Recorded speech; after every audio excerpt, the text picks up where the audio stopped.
A Ponte Vecchio e o Arno, o Davi de Michelangelo, um conjunto harmonioso de torres, campanários e cúpulas. Essa é uma síntese da imagem de Florença, talvez a cidade mais amada do mundo. Florença é o berço do homem moderno e Davi é o símbolo dele. Sua beleza reflete o equilíbrio das qualidades morais do homem ideal. A consciência do homem como centro do universo fez com que os florentinos do século XV partissem para a exploração dos limites do conhecimento e exprimissem com grandes realizações artísticas o sentido de suas descobertas.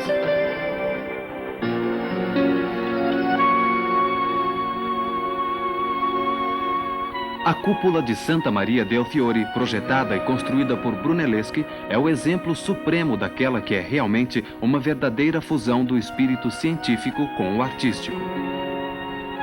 O campanário de Giotto, construído quase 100 anos antes em estilo gótico, demonstra de maneira impressionante a continuidade desse espírito de busca que efetivamente volta a se harmonizar com a tradição clássica greco-romana.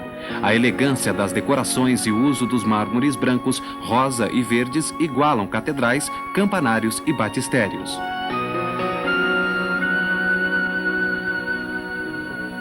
As grandes novidades construtivas da cúpula, ainda hoje não completamente desvendadas, consistem na volta dupla, na altura do tambor que a apoia e no fato de que foi construída sem o auxílio daqueles andaimes de sustentação que caracterizavam a construção de cúpulas na antiguidade.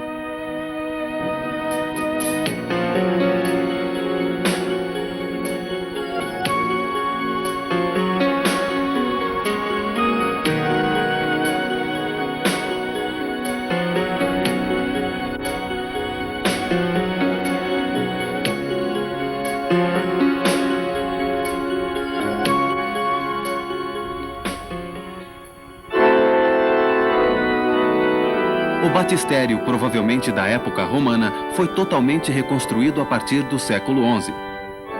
Sua construção, como a de muitos outros edifícios florentinos, surpreende pela geometricidade. Sua planta é octangular e o interior é adornado pelo mosaico impressionante da cúpula.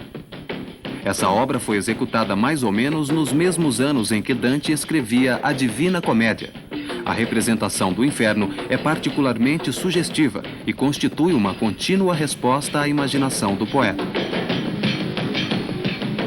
A Florença de Dante, no período entre os séculos XIII e XIV, era uma cidade de torres e até as casas tinham aspecto de fortalezas. Era a cidade dos artesãos têxteis e dos comerciantes internacionais e estava preparando com sua estrepitosa riqueza e sua independência cultural o advento do mundo moderno. E também a visão poética de Dante, embora baseada na religião, abre-se para as várias facetas da alma humana, como se fosse um catálogo moderno de comportamentos e paixões.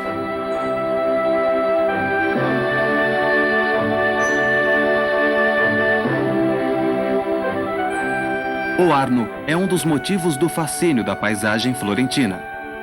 O rio corre aos pés da colina e separa o centro monumental da cidade dos bairros de Além Arno.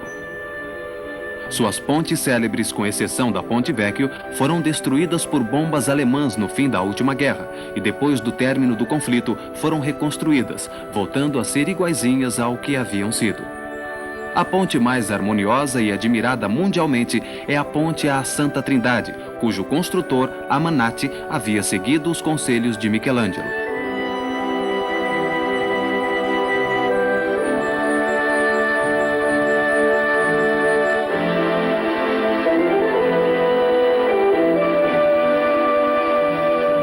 Mas a mais conhecida é sem dúvida a Ponte Vecchio, acima da qual passa o corredor Vasariano, que liga o Palazzo Vecchio ao Palazzo Pitti.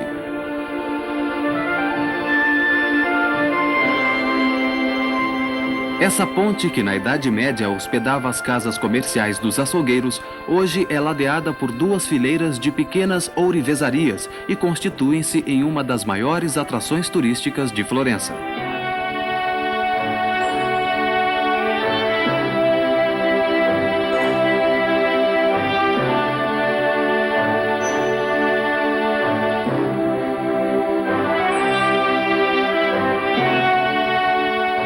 O artesanato é uma das atividades tradicionais de Florença. Frequentemente ele está ligado à manutenção e à restauração do patrimônio artístico, como no caso dos móveis, das pedras duras, do couro e das obras de arte. Também os vitrais, que com frequência embelezam as grandes igrejas e os palácios da cidade, são motivo para uma pesquisa tanto artesanal como artística de novos modelos de expressão, além de técnicas para a restauração daqueles clássicos.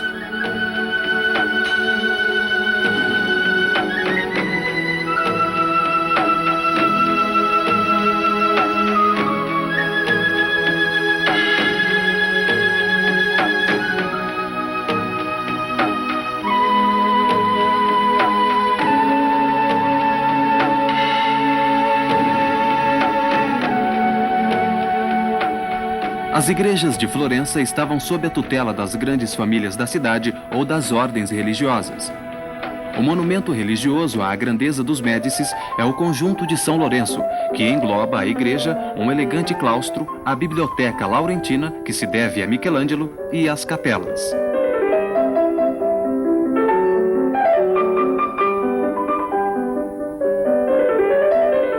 A Igreja de São Lourenço é a obra-prima absoluta entre os edifícios religiosos do Renascimento. Brunelleschi projetou um interior luminoso com 3 naves de proporções admiráveis, utilizando-se uma pedra de cor cinza claro que contrasta harmoniosamente com o branco do reboque.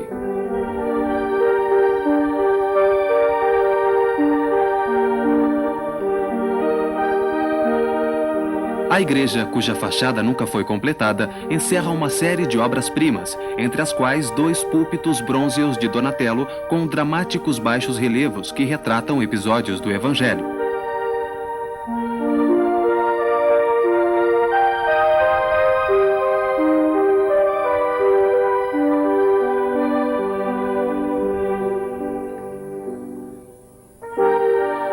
Além disso, Desidério de Settignano desenhou e esculpiu um grande tabernáculo marmóreo que foi em seguida intensamente imitado. Michelangelo trabalhou muito tempo na igreja de São Lourenço, desenhando a fachada posterior da igreja e a sacristia nova, e esculpindo os grandiosos grupos de estátuas dos sepulcros de Giuliano e de Lourenço de Médici.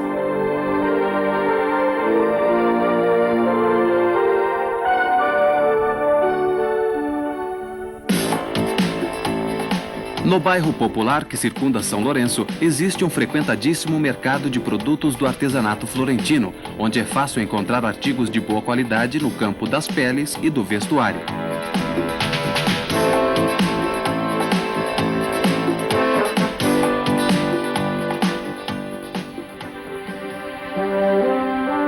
As praças renascentistas de Florença têm formas geométricas, como seus claustros e as suas arquiteturas. Elas são sinônimo de rigor e exatidão, longe muitos anos-luz das experiências barrocas e das cenografias de Roma. A Praça da Santíssima Annunziata é justamente uma dessas praças amplas, organizadas e harmoniosas. Debruçam-se para ela a Igreja da Santíssima Annunziata e o Hospital dos Inocentes, uma obra de Brunelleschi. Este edifício era destinado ao abrigo das crianças abandonadas e dos órfãos. Os arcos elegantes do pórtico, as arrojadas colunas e os círculos de barro cozido envidraçado de Andrea della Robbia fazem dele um dos espaços mais significativos de todo o Renascimento florentino. Através do pórtico passa-se para um pátio, também desenhado por Brunelleschi, no qual se repetem os motivos das crianças enfaixadas.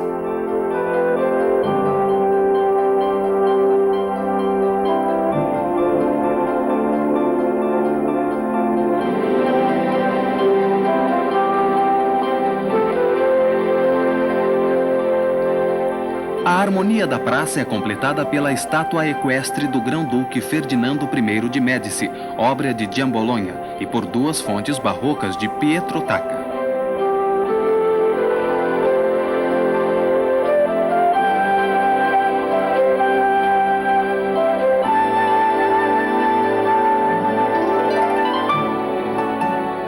A fonte de Netuno, chamada familiarmente de O Brancão pelos florentinos, devido às suas formas pouco graciosas, anuncia a Praça da Signoria, uma das praças mais fascinantes da Itália. Este é o centro político da cidade desde a Idade Média. O Palazzo Vecchio, que data do século XIV, foi construído por Arnolfo di Cambio, o mesmo arquiteto do Duomo.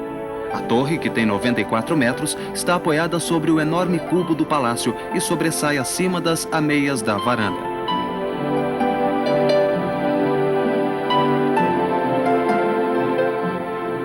O Palazzo Vecchio, do qual se vê o Salão dos 500, foi a sede da República de Florença. Depois, aí habitaram os grão-duques de Médici. Desde 1372, é a sede da Câmara Municipal.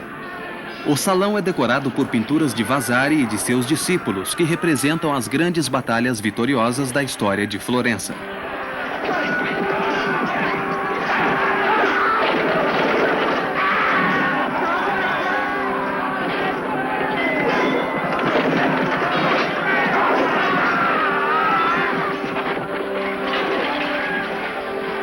Ao longo das paredes, grandes grupos esculturais renascentistas, entre os quais o Gênio da Vitória de Michelangelo.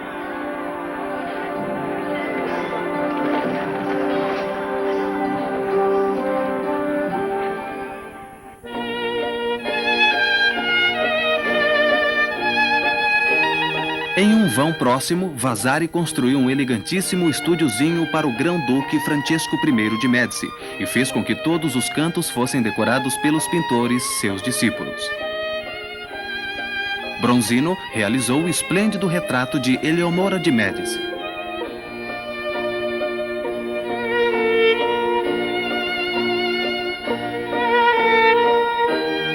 Também as portinhas dos armários e todos os arcos foram pintados, de modo a não destruir a harmonia do conjunto. Os temas foram tirados da mitologia, ou então representam as atividades humanas.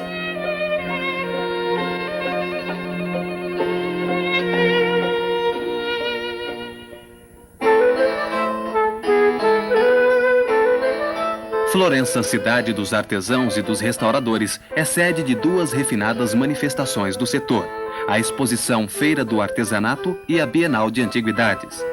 Mas também nos lugares normais de vendas e nas lojas de Alenarno podem ser encontrados todos os dias objetos e móveis antigos de alta qualidade.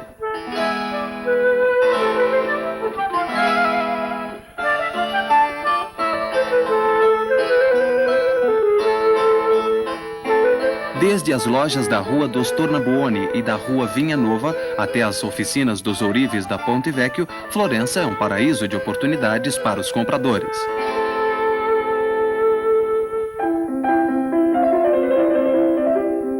Nos cantos escuros dos laboratórios e das lojas, que às vezes são construções da Idade Média, podem ser vistos em ação habilíssimos artesãos tentando refazer ou consertar obras de arte dos mais variados materiais.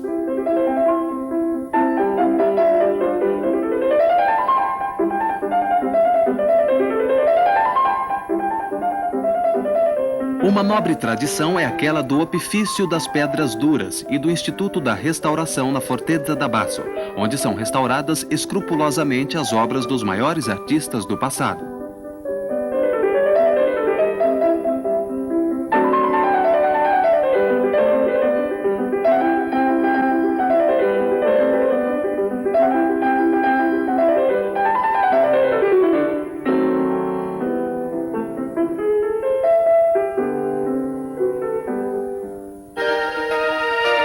Do alto, avista-se o retângulo da Praça Santa Croce, com a basílica vigiada pelo monumento a Dante. No seu interior, os túmulos e os monumentos fúnebres em homenagem aos grandes italianos. E no labirinto das vielas medievais surge o vasto largo de Santa Maria Novella.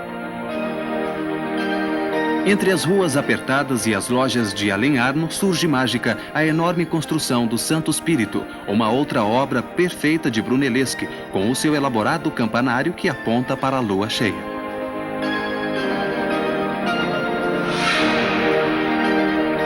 Vista das colinas, eis Florença na sua sugestiva imagem de torres e campanários, que com sua verticalidade servem de decoração para a cúpula da catedral, que surge dominante sobre as telhas vermelhas e as pedras douradas.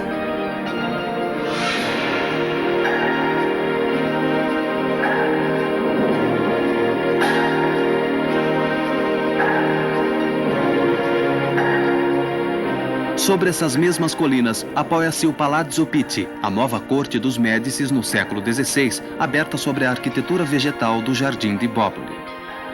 Os florentinos do Renascimento, depois de reinventarem o modo de viver e de habitar dos homens, propunham-se a dominar esteticamente a natureza, criando jardins que respeitassem as leis pictóricas da perspectiva e da composição geométrica.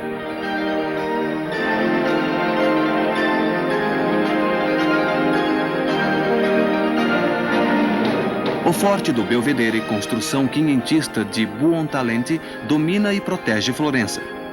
Este é o balcão panorâmico por excelência, mostrando a cidade e as colinas próximas. O olho atento dos florentinos não podia deixar ao acaso, nem mesmo a escolha do Belvedere. A igreja românica de São Miniato representa a primitiva genialidade florentina. Construída a partir do século XI, mostra a típica fachada de coração geométrico com mármores brancos e verdes, provavelmente de inspiração clássica, mas apenas em Florença tão clara e severa.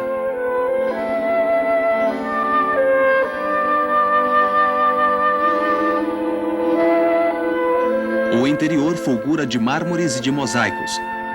Capitéis românicos decoram colunas e pilastras, e uma cruz pintada no século XIII recorda as raízes profundas da cultura florentina.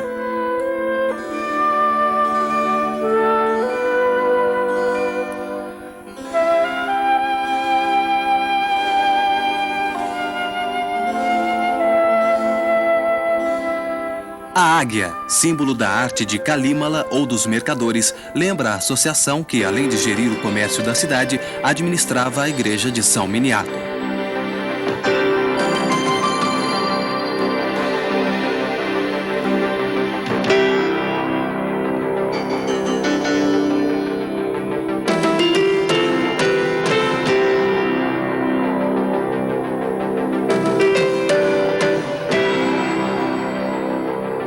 Nas imediações de Florença, do alto de uma colina, surge a Certosa, iniciada no século XIV e ampliada sucessivamente até se tornar uma verdadeira cidadela da fé.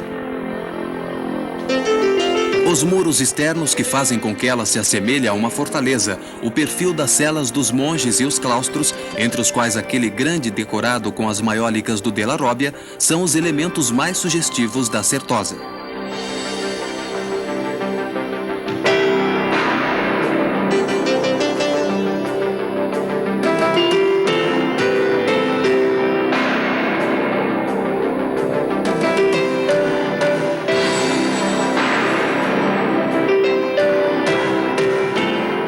De Florença partiu de modo claro e irresistível o movimento da evolução europeia em direção à Idade Moderna.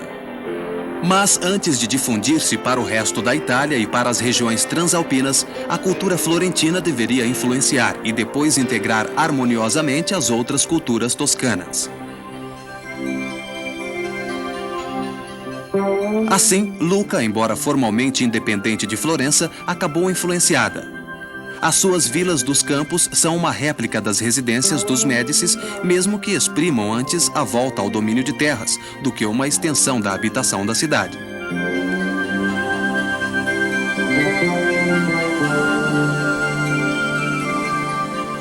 Lucca divide com Pisa, Siena e Florença a glória de uma Idade Média rica e laboriosa, juntamente com a elaboração de um estilo arquitetônico original. Do alto é bem visível a origem romana da cidade, com o anfiteatro ocupado pelas casas que acompanham as voltas do anel.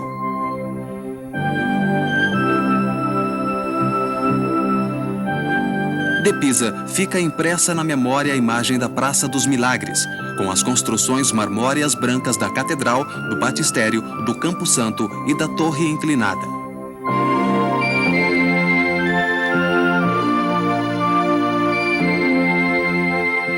Esses monumentos são a expressão do estilo românico local, integrado por motivos ornamentais árabes que testemunham as estreitas relações de Pisa, uma poderosa república marinha medieval com a bacia do Mediterrâneo.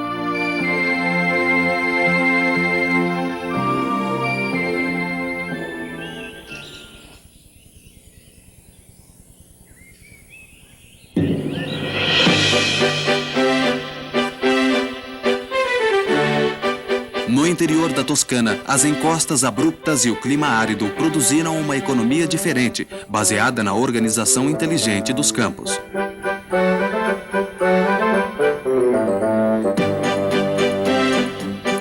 San Gimignano é um típico centro medieval do interior, caracterizado pelas torres medievais que, em determinada época, representavam a segurança e o orgulho da cidade. O vermelho dos tijolos e o dourado das pedras igualam San Gimignano, a vizinha Siena, da qual dependeu por muito tempo antes de passar, como toda a Toscana, para a órbita florentina.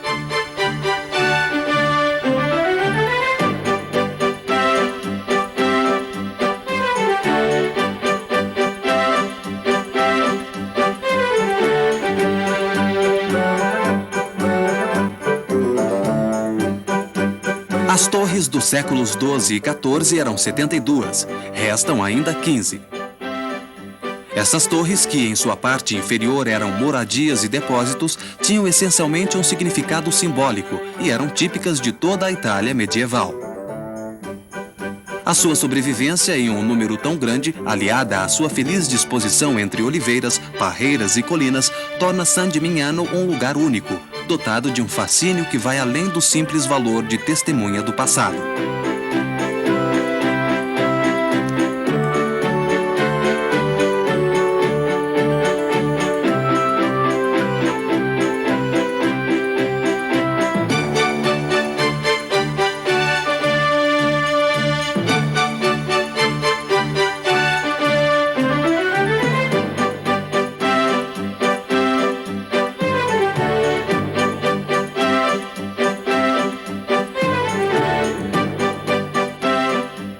A Collegiata, ou Catedral de San Gimignano, com sua fachada nua da época românica, é uma construção típica da Toscana, com seus interiores rigorosamente definidos e maravilhosamente adornados com afrescos.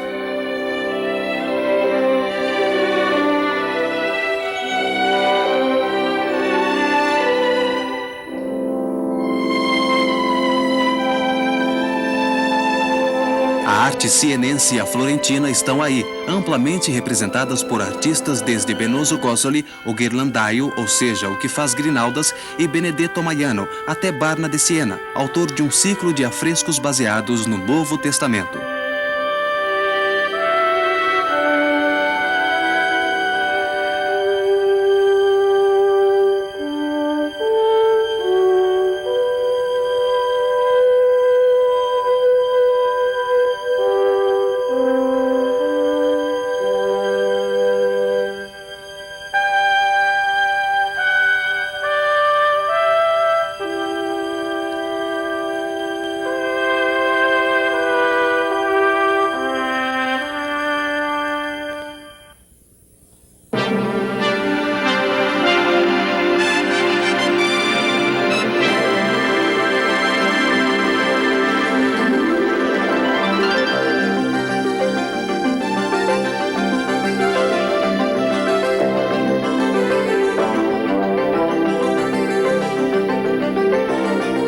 A paisagem toscana, completamente modelada pelo homem no decorrer dos séculos, acabou assumindo um valor de beleza absoluta. Aliás, tornou-se o próprio símbolo da harmonia entre centros habitados, natureza e campos cultivados.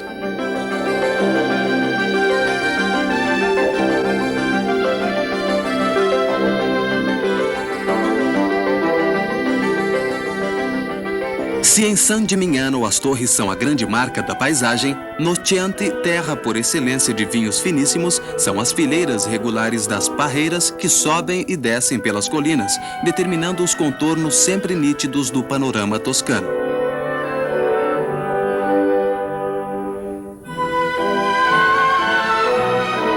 Nesta terra, a vindima tornou-se um rito nobre, como as antigas propriedades aristocráticas, hoje habitadas por estetas provenientes de todas as partes do mundo.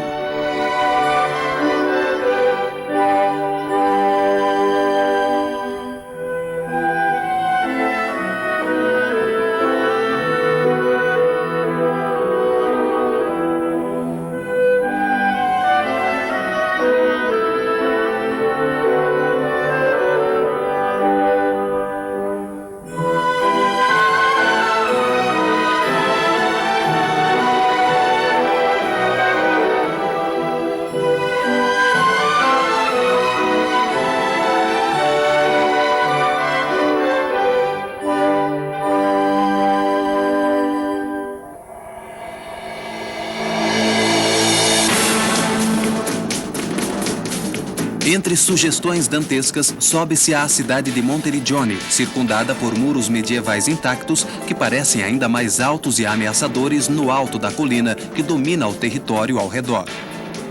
Torres e muros falam de batalhas que hoje parecem improváveis e absurdas em meio a tanta beleza.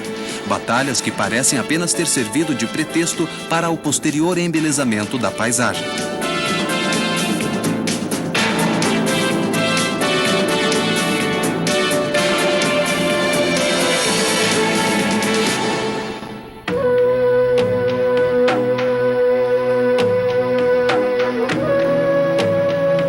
San Galgano foi uma das mais famosas e poderosas abadias cistercienses do século XIII. Graças a edifícios como esse, o gótico foi difundido da França para a Itália. Hoje restam apenas os muros para lembrar que as fortunas terrenas são efêmeras. Os telhados desabados e as janelas vazias fazem com que San Galgano pareça ainda mais monumental porque desvendam a estrutura normalmente escondida pelas curvas imponentes e pelos adornos de pintura.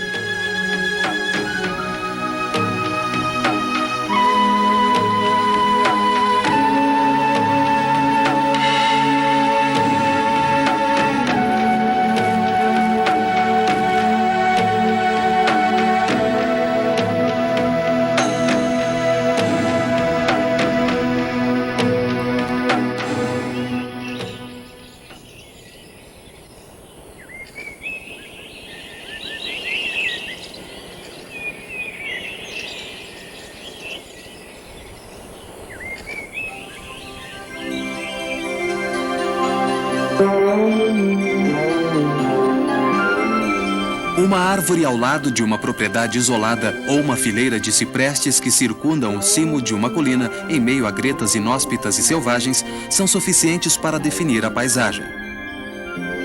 Também aqui, como na arte, aquilo que poderia parecer apenas o detalhe de uma cena bem mais ampla, por estar cuidadosamente composto, basta para definir o significado do todo.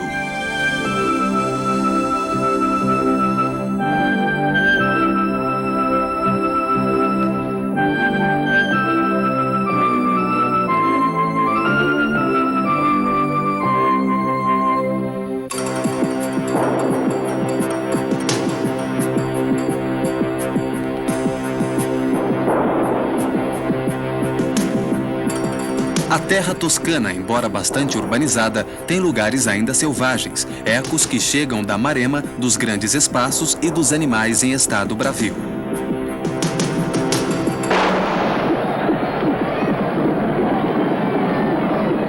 O Palio de Siena, a corrida de cavalos anual que se desenrola com ferocidade entre os bairros da cidade, é o cordão umbilical que a liga a ritos arcaicos, a sacrifícios ancestrais, à deusa terra.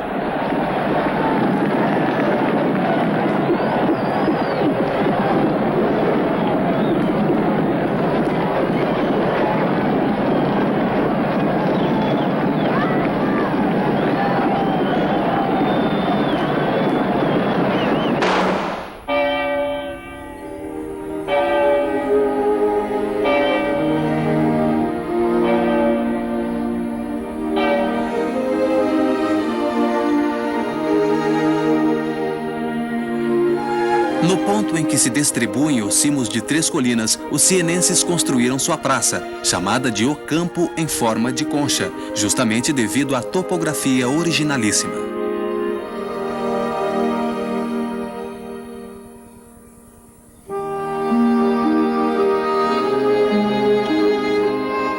Aí surge o palácio público completado pela elegante torre do Mandi, em terracota, adornada por mármores e suavíssimas ameias.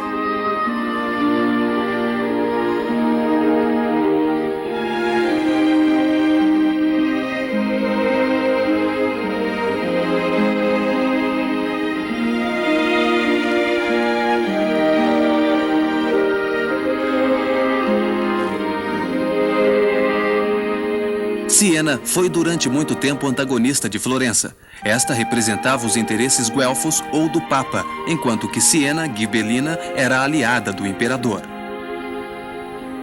Em Siena, cidade que se desenvolveu nos séculos XIII e XIV, a arquitetura e a arte gótica tiveram uma vida mais longa. A sua pintura continuou os esquemas formais e decorativos próprios daquele estilo, mesmo quando em Florença já triunfava a novidade renascentista. No interior do Palácio Público desfilam as obras-primas medievais, testemunhas perfeitas de uma época documentada até nos detalhes.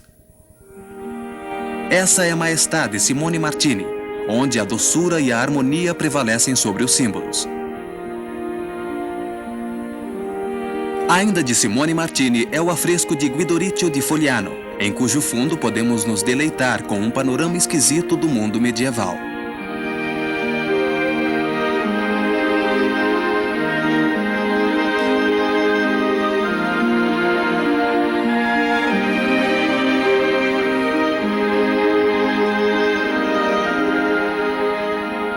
Os afrescos de Ambrogio Lorenzetti, que representam os efeitos do bom governo, ilustram a cidade e suas imediações, com os habitantes dedicados às suas ocupações cotidianas e uma sucessão de palácios, torres, ruas e jardins. Na imaginação é fácil passar da alegoria para a crônica. Assim, aqueles sienenses antigos voltam a dançar, a passear e a discutir, despreocupados com os quase 7 séculos que já se passaram.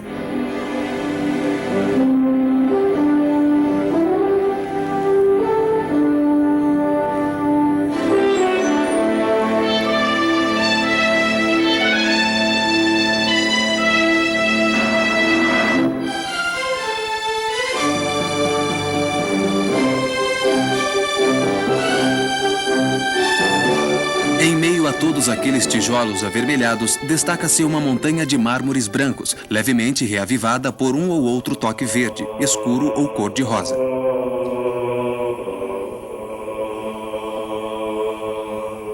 A Catedral de Siena, com sua fachada toda ornada por esculturas góticas, deveria tornar-se, devido à rivalidade com Florença, a maior catedral da Toscana. A parte já levantada, aquela que ainda hoje se vê, deveria ter representado apenas o transepto da futura e colossal igreja.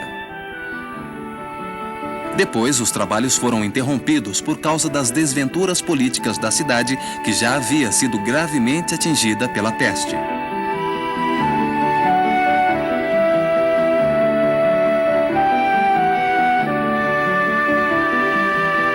A parte superior da fachada, inspirada na da Catedral de Orvieto, tem 3 cúspides ricamente decoradas no estilo gótico florido e ornadas por mosaicos oitocentistas.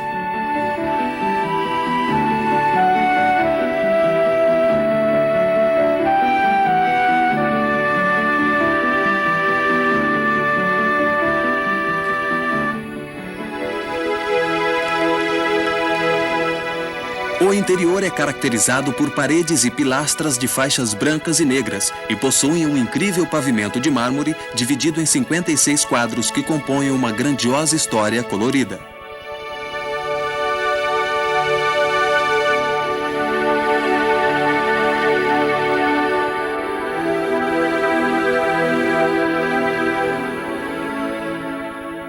Quase sob a cúpula hexagonal da catedral, Nicola Pisano criou, com a ajuda de seu filho Giovanni e do grande Arnolfo de Cambio, uma obra fundamental da escultura gótica italiana: o púlpito octagonal, apoiado sobre 9 colunas e decorado com histórias de Cristo, anjos e profetas.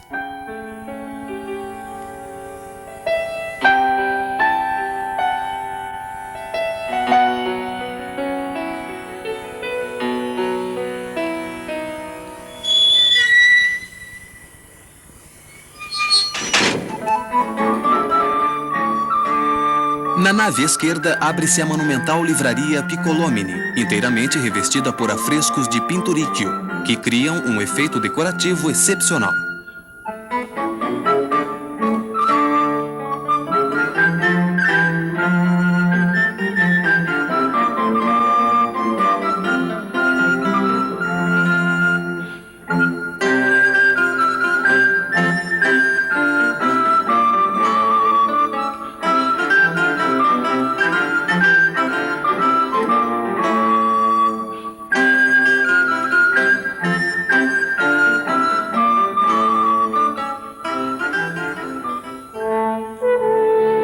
formação particular das colinas sobre as quais surge Siena devido aos grandes desnivelamentos adaptou-se incrivelmente àquele estilo gótico ogival que tende para o alto e que parece ter sido inventado justamente para essa cidade. No panorama, como se visto por um pássaro voando, ressalta um muro gigantesco com as janelas vazias, que apenas um acrobata destemido poderia ter posto naquele lugar incômodo. É a grande fachada daquela que deveria ter sido a nova catedral ampliada, a construção orgulhosa que, desafiando o íngreme relevo, queria ratificar a precária supremacia sobre Florença.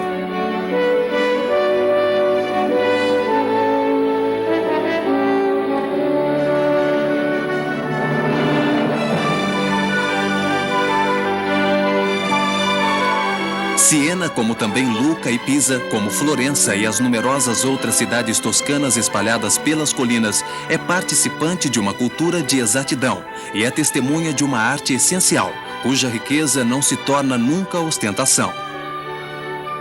E o motivo do encanto duradouro e da sedução universal é este. As raízes estão na própria matéria da terra e na vontade orgulhosa de um povo exigente, que continuou a destilar através dos séculos a sua visão do belo, do útil e do racional.